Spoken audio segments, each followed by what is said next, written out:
출애굽기 3장 1절부터 5절까지 모세가 떨기나무 불꽃 가운데서 발견한 하나님의 음성, 주님 제가 여기 있습니다 라는 제목입니다. 모세가 떨기나무 불꽃에서 하나님을 만나게 됩니다.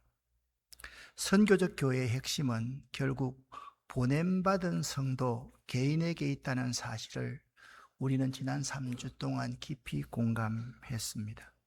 그 교회가 아무리 선교적 교회의 구조를 갖추어도 성도 한 사람이 일상에서 선교사로 살지 못하면 아무 일도 일어나지 않습니다.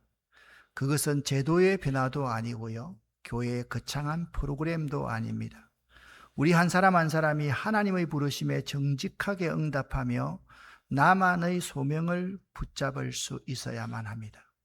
이제는 이론을 넘어서 소명의 자리, 하나님의 부르심에 응답하는 자리로 나아갈 때입니다. 성도 한 사람 한 사람이 하나님의 세밀한 부르심에 응답하며 삶의 자리에서 소명자로서의 걸음을 시작해야만 합니다. 소명은 부르심에 응답하는 것입니다. 즉 어떤 특정한 일을 하기 전에 하나님과의 관계 속에서 나라는 존재 자체가 하나님의 부르심을 받았다라는 뜻입니다. 이 소명, 콜링이라는 단어는 단순히 부름받은 것에 끝나지 않고 반드시 받는 것으로 이어져야만 합니다. 소명을 받은 사람은 내가 하고 싶어서도 남이 시켜서 하는 것이 아닙니다. 나를 가장 잘 아시는 창조주 하나님께서 나를 부르신 것에 내가 응답하는 것입니다. 우리 성도 한 사람 한 사람이 이 소명을 발견하고 응답할 때 비로소 교회는 건물을 넘어 세상 속에서 살아가는 움직이는 선교적인 교회, 선교적 교인으로 나아가게 됩니다.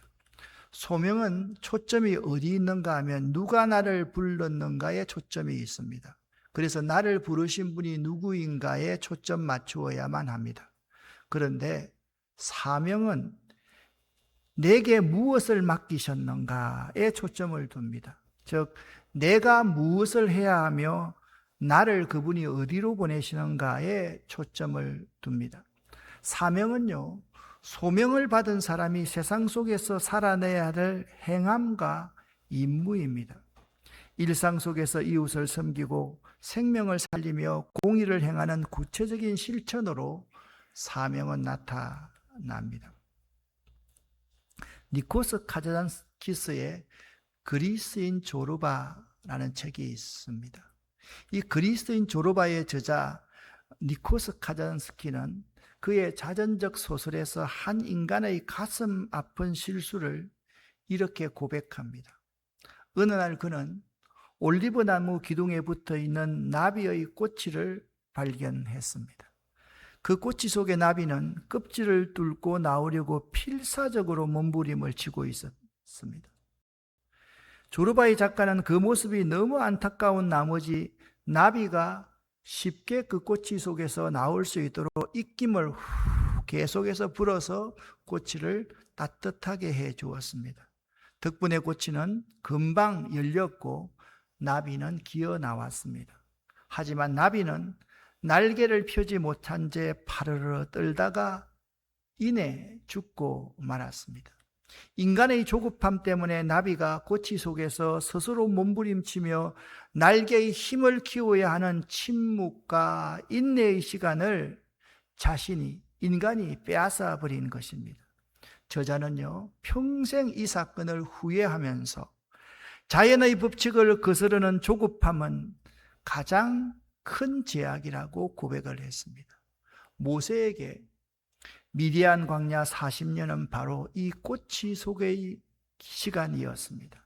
40세의 젊은 모세는 인간적인 힘이 들어가 있을 때 내가 이 민족을 구원할 수 있어, 나만이 이 유대인들을 구원할 수 있어, 내 능력이면 충분히 할 수 있어, 그렇게 주장할 때 애굽 사람을 쳐 죽이는 살인자가 되어버리고 맙니다.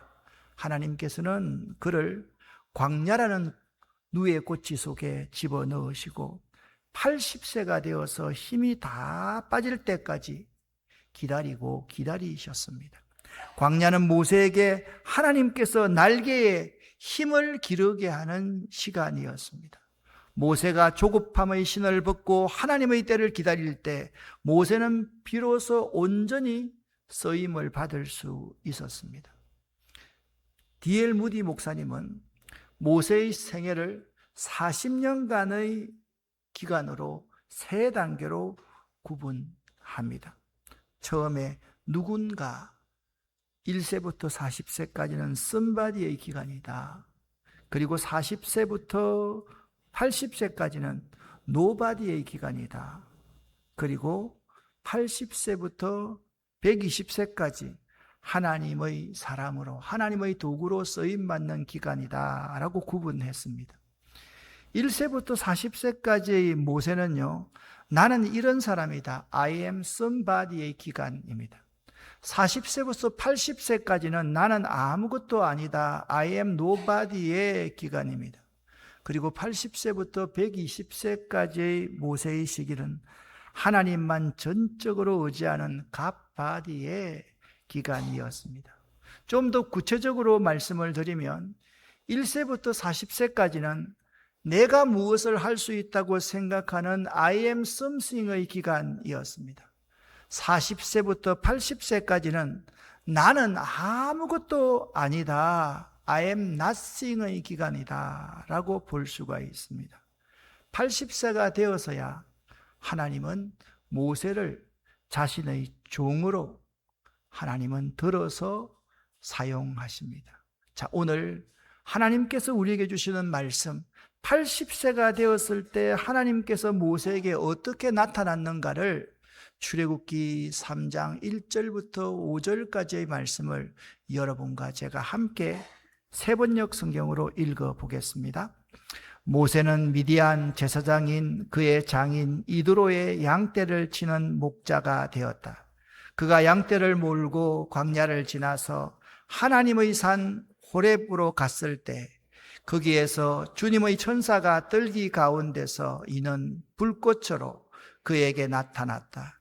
그가 보니 뜰기에 불이 붙는데도 그 뜰기가 타서 없어지지 않았다. 모세는 이 놀라운 광경을 좀 더 자세히 보고 어째서 그 뜰기가 불에 타지 않았는지 알아보아야 하겠다고 생각하였다. 모세가 그것을 보려고 오는 것을 보시고 하나님이 뜰기 가운데서 모세야, 모세야 하고 그를 부르셨다. 모세가 대답하였다. 예, 제가 여기 있습니다. 하나님이 말씀하셨다. 이리로 가까이 오지 말아라. 내가 서 있는 곳은 거룩한 땅이니 너는 신을 벗어라. 아멘. 모세의 40세부터 80세까지의 광야의 기간은 이집트의 왕자로 자란 모세는 40세에 동족을 도우려다가 살인을 저지르고 미디안 광야로 도망치게 되는 왕자에서 도망자로 전락하게 됩니다. 화려한 왕궁의 삶을 뒤로하고 그는 광야에서 40년 동안 장인의 양떼를 치며 철저한 고독과 연단의 시간을 보냅니다. 이 40년은 철저하게 하나님이 모세를 낮추는 기간이었습니다. 그런데 이 40년의 기간은 단순한 방황이 아니었습니다. 훗날 모세가 80세가 되었을 때 하나님의 부르심을 받아 이스라엘 백성을 이끄는 위대한 지도자를 만들기 위한 거룩한 공백이었습니다. 이것은 모세의 훈련 과정이었던 것입니다. 그렇지만 이 시기의 의미는 모세가 전혀 알 수가 없었습니다. 하나님만이 이 시기의 의미를 알고 있었습니다. 왜냐하면 이 시기는 하나님의 시간이었기 때문에 그렇습니다. 그런데 이러한 시기에서 오늘 본문 1절은 이렇게 시작하고 있습니다. 본문 1절을 그냥 평이하게 보면 아무런 의미가 없는 밋밋한 말씀 같습니다. 본문 1절입니다. 모세가 그의 장인 미디안 제사장 이드로의 양떼를 치더니, 이 한 문장에는 모세의 뼈아픈 현실이 담겨져 있습니다. 그는 한때 애굽의 왕자였습니다. 세상을 뒤흔들 만한 기계와 능력을 소유하고 있던 사람이었습니다. 그러나 세월은 덧없이 흘러서 눈을 감았다가 떠보니까 지금은 80세 노인이 되어 있었습니다. 그런데 자기 양도 아닌 80세가 되었더라도 장인의 양떼를 치고 있는 준노예나 다름없는 대릴사의 신세로 자기가 있는 것이었습니다. 무려 40년 동안 매일 똑같은 광야의 길을 걷고 똑같은 양의 뒷공무들을 쫓아다니는 지극히 평범하다 못해 지루하고 소외된 일상이었습니다. 우리는 흔히 하나님이 우리를 부른다라고 하면 대단한 어떤 사건이나 특별한 기도회, 부흥회나 혹은 선교대회, 그리고 선교지 방문과 같은 특별한 순간에 하나님이 나를 부르실 거다, 부르셨다라고 생각하기가 쉽습니다. 하지만 하나님의 타이밍, 하나님의 시간에는 모세가 40년 동안 늘 해오던 양떼를 치단 일상 항복판에 임했습니다. 우리에게도 이런 일상이 있습니다. 그런데 이 일상에 하나님이 임재하신다, 하나님이 말씀하신다, 그 생각을 하지 않고 사는 사람들이 참으로 많습니다. 매일 똑같이 반복되는 나의 일상은 혹시 나의 일상을요, 선교와 전도와 하나님과는 전혀 무관한 그냥 버팅겨 내야만 하는 시간으로만 여기고 계시지는 않는지 이 시간 스스로에게 질문해 보시기를 바랍니다. 여러분, 하나님은요, 바로 평범하고 지루해 보이는 그 일상의 자리에서 여러분을 부르시는 분이십니다. 그리고 선교적 교인이 되라고 부르시는 하나님의 그 일상에서 우리는 응답할 수 있어야만 됩니다. 두 부류의 사람이 있습니다. 평범한 일상을 대수롭지 않게 여기는 사람이 있고, 그 평범한 일상을 영적 호기심이나 하나님의 임재나 하나님의 말씀하심에 관심하는 사람이 있습니다. 그런데 우리 가운데 대부분의 사람들은 영적 호기심, 하나님의 임재나 하나님의 말씀하심에 관심 없는 그런 모습으로 살아갈 때가 참으로 많습니다. 어떤 사람들이요, 세상 사람들이 아닙니다.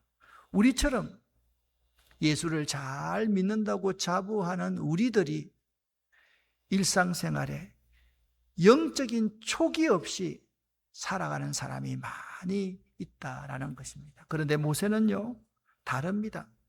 늘 하던 대로 양을 치던 그의 평범한 일상 속에서 하나님의 초자연적인 불꽃이 임한 사건에 그는 주목합니다. 평범한 일상 가운데서 모세는 비범한 불꽃을 볼 수 있는 영적인 촉, 영적인 안목을 가졌던 사람입니다. 모세는 평범하게 살아갈 수밖에 없는 사람이 아니었습니다. 그 순간 그 평범한 일상 속에서 하나님의 부르심에 응답하는 사람, 이 소명자로서 살아갔던 사람이 모세였습니다. 모세는요, 광야 40년 동안 매 순간 하나님과 동행했습니다. 하나님께 묻고 하나님 말씀을 들으려고 했습니다. 노력했습니다. 그러나 하나님은 그 40년 동안 거의 매 순간 침묵하셨습니다. 침묵하셨습니다. 목사님, 그런 말씀이 성경에 어디 있습니까? 구체적으로 모세가 다윗처럼 하나님께 이렇게 물었습니다, 그런 성경 구절은 없지만 신약 성경 히브리서 11장 말씀을 보면 믿음에 대해서 이렇게 정의하고 있습니다. 믿음은 바라는 것들의 실상이요 보지 못하는 것들의 증거니, 그렇게 말씀하고 있습니다. 이 11장 1절에서 믿음에 대해서 정의하고 나서 11장 27절에 보면 모세를 이렇게 표현해 놓고 있습니다. 모세는 보이지 않는 하나님을 보는 것 같이 꾸준히 견디어 나갔다라고 말씀하고 있습니다. 모세는요, 그 40년간 광야에서 하나님이 침묵하실 때, 하나님이 보이지 않으실 때 보이지 않는 침묵하시는 하나님을 보는 것 같이, 듣는 것 같이 꾸준히 견디어 나갔던 사람이다 라고 말씀하고 있습니다. 그렇습니다. 첫 번째 주제입니다. 나의 끝은 하나님의 시작입니다. 1절 하반절 말씀을 보시기를 바랍니다. 그 때를 광야 서쪽으로 인도하여 하나님의 산 호렙에 이르렀다라고 말씀하고 있습니다. 여기서 광야 서쪽이라는 히브리어 원어를 잘 살펴보아야만 합니다. 이 광야 서쪽이라는 히브리어 원어는 광야의 뒤편을 뜻합니다. 즉 광야 중에서도 더 깊은 곳, 사람들의 시선이 전혀 닿지 않는 거칠고 거친 막다른 골목으로 모세가 양들과 함께 간 것입니다. 이는 모세가 현재 지쳐있는 자신의 모습을 우리에게 잘 보여주고 있습니다. 그는 40년의 세월을 보내면서 갈등과 고뇌의 순간을 광야 서쪽, 그쪽에서 보내고 있었던 것입니다. 모세는요, 자신의 인생이 그 광야 뒤편처럼 완전히 잊혀진 존재라는 것을 알았습니다. 끝난 인생이라고 생각했을지 모릅니다. 내 힘으로는 아무것도 할 수 없는 무기력감의 정점이 그 광야 뒤편이었습니다. 사람들의 시선이 전혀 닿지 않는, 사람들의 관심에서 밀려나 있는 자신의 자리가 그 광야 뒤편이었던 것입니다. 그런데 성경은 그곳을 향해 기가 막힌 반전의 이름을 붙입니다. 그 광야 뒤편 서쪽이 바로 하나님의 산 호렙이었다. 할렐루야. 그렇게 말씀하고 있습니다.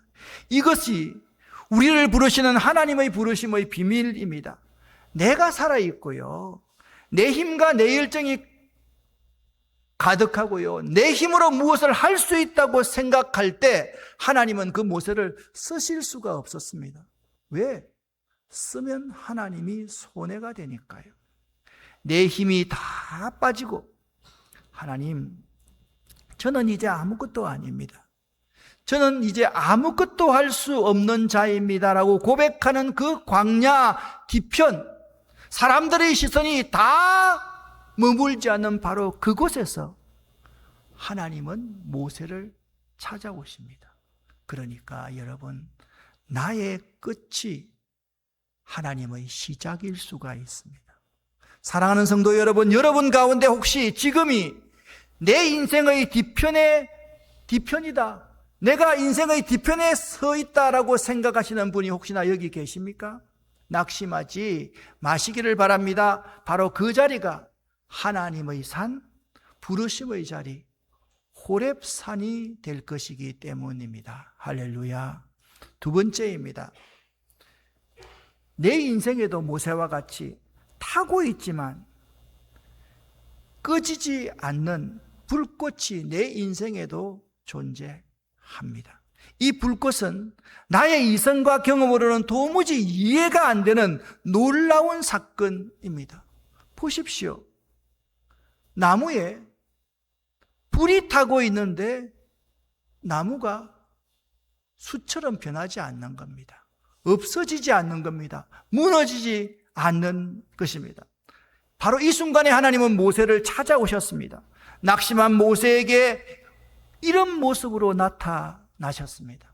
하나님의 열심이 모세의 인생에 이미 전에 먼저 시작되고 있었음을 우리에게 보여주는 말씀이 2절에 나와 있습니다. 여호와의 사자가 떨기나무 가운데로부터 나오는 불꽃 안에서 그에게 나타나시니라. 그가 보니 떨기나무에 불이 붙었으나 그 떨기나무가 사라지지 아니하는지라 라고 말씀하고 있습니다. 광야의 떨기나무는요, 아무짝에도 쓸모없는 흔하고 가시 돋친 덤불입니다. 뜨거운 광야 바람에 쉽게 불이 붙고 순식간에 재가 되어 사라져버리는 나무가 떨기나무입니다. 이 떨기나무는 마치 미디안 광야에서 40년 동안 타들어가 흔적도 없이 사라질 것 같았던 모세의 인생과도 같았습니다. 그런데 여기에 신기한 일이 일어납니다. 불이 붙었는데요, 떨기나무가 타서 없어지지 않는 것입니다. 여러분, 여기가 매우 중요한 부분입니다. 왜 그렇습니까? 그 불은요, 떨기나무를 연료로 삼아 타는 불이 아니었기 때문입니다. 일반적으로 우리가 불을 붙이면요, 어떡합니까? 장작, 나무를 연료로서 불을 붙여서 에너지를 만들어내는 것입니다. 그런데 그 떨기나무의 불은 떨기나무를 연료로 삼아 타는 불이 아니라 하나님 스스로 타오르는 신성하고 거룩한 하나님의 불이었기 때문에 그렇습니다. 우리가 선교적 교인으로 산다는 것은 내 열정과 내 노력의 진을 짜내어서 교회를 섬기고 세상을 바꿀 수 있는 것이 아닙니다, 여러분. 내 열정으로 하면 모세처럼 쉽게 지치고 타버려서 번아웃이 되어버립니다. 내 소재 가지고, 내 재료 가지고, 내 달란트 가지고 태워서 하나님의 선교를 하겠다. 그거 다 없어지면 어떡합니까? 할 수가 없습니다. 선교의 불꽃은 내 안에서, 우리 안에서 시작되는 것이 아닙니다. 미시오데이, 하나님의 열심에서 선교의 불꽃은 시작됩니다. 이 순서가 매우 중요합니다.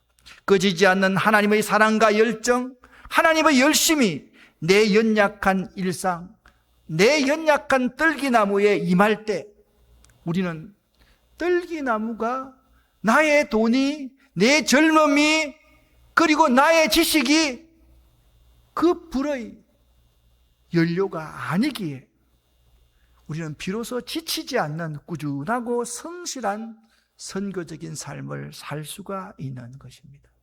영국의 천재 시인 엘리자베스 베럿 브라우닝은 그의 장편 서사시 오로라 리에서 오늘 출애굽기 본문을 가장 아름답게 해석한 이런 구절을 남겼습니다. 여러분들도 한번 자주 많이 한번 읽어보시기를 바랍니다. 같이 한번 읽어보겠습니다. 지구는 천국으로 가득 차 있고 모든 흔한 가시덤불은 하나님으로 불타고 있다. 하지만 보는 자만이 자신의 신을 벗을 뿐이다. 나머지 사람들은 그 주위에 둘러앉아 블랙베리나 따고 있다. 시인은요, 세상 모든 곳에 하나님의 임재와 부르심이 가득하다고 노래하고 있습니다. 모세가 마주한 광야의 떨기나무는 특별한 나무가 아니라 흔하디 흔한 가시덤불이었습니다. 모세가 40년 동안 살았던 그 광야에는 흔하디 흔한 가시덤불, 그 떨기나무가 우리가 풀처럼 많이 있었다는 것입니다. 차이가 하나 있다면 모세는 그 안에서 타오르는 하나님의 불꽃을 보았고요, 영적인 눈이 어두운 세상 사람들은 그저 가시덤불에서 산딸기나 따먹을 생각을 하며 지나친다라는 점입니다. 우리가 흔한 가시덤불에서 하나님으로 불타고 있는가? 하나님이 스스로가 재료가 되어서 끝까지 이루는 하나님의 열심의 불이 있는가? 아니면 세상으로 말미암는 불인가? 그것은 매우 중요한 순서이라는 사실을 알아야만 합니다. 하나님은 지금도 우리의 평범한 일상 속에서, 가정 속에서, 캠퍼스와 교회에서 은혜의 불꽃으로 타오르고 계십니다. 그러나 영적인 눈이 감겨져 있으면 우리는 그저 세상의 유익, 산딸기만 구하면서 살아갈 뿐입니다. 오늘 우리에게 필요한 것은 내가 선 일상이 바로 하나님이 계신 거룩한 땅임을 알아채고 그 부르심 앞에 신을 벗는 영적 민감함입니다. 모세는 달랐습니다. 그에게는 이 영적 민감성이 40년 동안 사라지지 않았던 것입니다. 우리에게도 그 영적 민감성이 사라지지 않기를 여러분이 노력하고 또 노력할 수 있어야 됩니다. 세 번째입니다.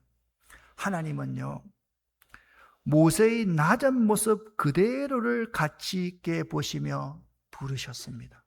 하나님은요, 불이 붙었으나 타지 않는 떨기나무 가운데 나타나셨다라고 말씀하고 있습니다.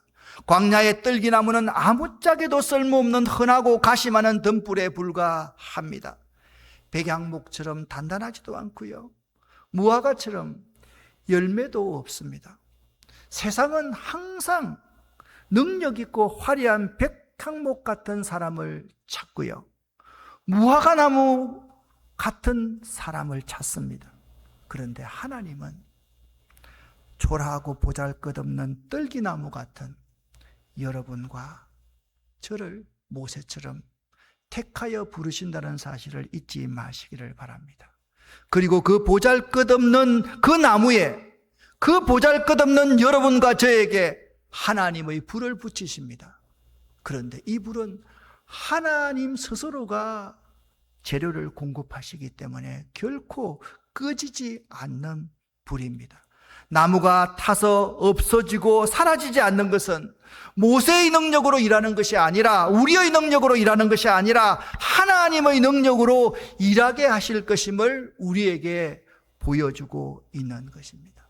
너무도 감사한 것은 하나님은 우리의 조건이나 배경을 보시지 않으신다라는 것입니다. 낙심하고 상처 입은 내 모습 그대로를 부르셔서 하나님의 불, 하나님의 성령의 불꽃을 붙여주시는 분입니다. 프랑스의 영성가이자 소설가인 조르주 베르나노스의 소설 시골 신부님의 일기라는 책이 있습니다. 이런 책입니다. 시골 신부의 일기에는 가슴을 울리는 유명한 마지막 대사가 나옵니다. 모든 것이 은혜로다. 뚜에 그라스라는 단어입니다. 모든 것이 은혜다.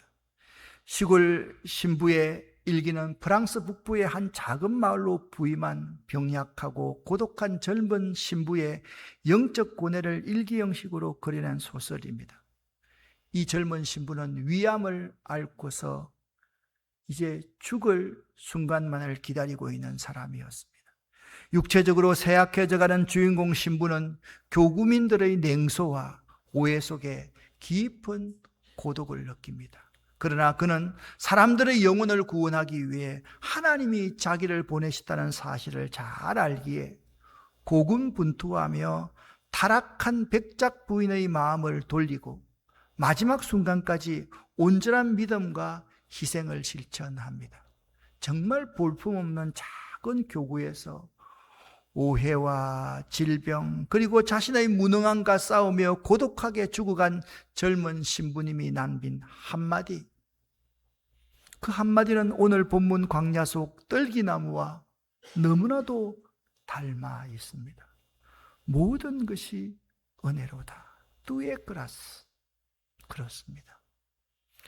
모세의 40년간은 모든 것이 은혜의 기간이었습니다. 뒤돌아보니까 말입니다. 마지막입니다.